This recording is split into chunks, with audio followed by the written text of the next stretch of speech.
দিদি আপনার একটু সেটা দেন।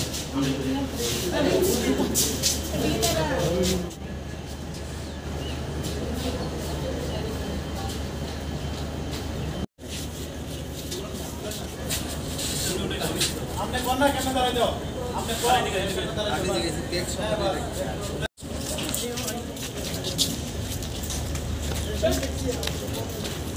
সঞ্জিত তুমি আসামি ধরবা এটা দেখতে যাও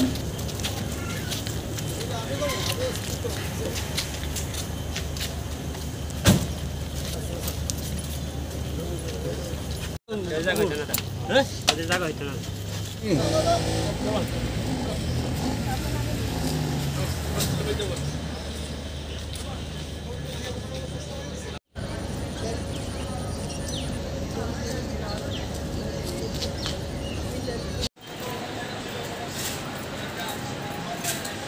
কোন জায়গা থেকে ধরা হয়েছে ওনার নাম কি?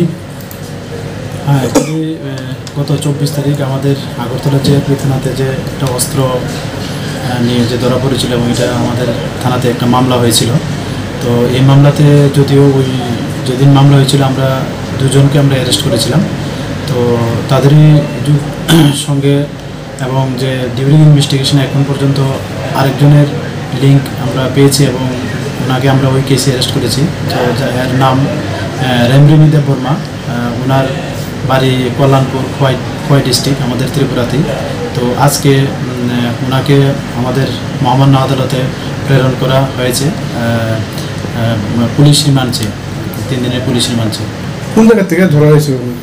অ্যাকচুয়ালি প্রিভিয়াস যিনি অ্যারেস্ট হয়েছেন উনিও পুলিশ রিমান্ডে ছিলেন আমাদের জিআরপি থানাতে।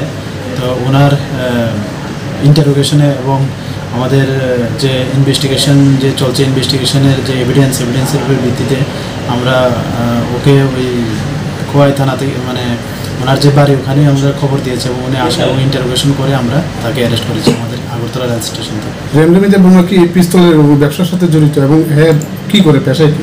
পেশায় তো এমনিতে সে কিছু করে না। তো এমনিতে আমরা ওই যে ওই কেসে আমরা তাদের ইনভলভেন্সি আমরা পেয়েছি। তো ওই ইনভলভেন্সি পাওয়াতেই আমরা তাকে এই কেস কানেকশনে গ্রেপ্তার করা হয়েছে। পিস্তল আনানো কি কোনো ব্যবসার লিগে কি এরকম করা হচ্ছিল? হ্যাঁ এই বিষয়টা আমরাও দেখছি আরও বিভিন্ন এটার সঙ্গে কে বা কারা যুক্ত আছে এবং নিশ্চয়ই এটার মধ্যে কিছু না কিছু আছে অবশ্যই।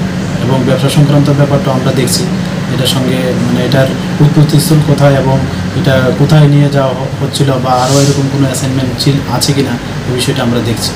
যাকে ধরা হয়েছে তার বাবার নামটা কি? ওর বাবার নাম বিনয় দেববর্মা। বয়স কত? ওর বয়স 20 বছর।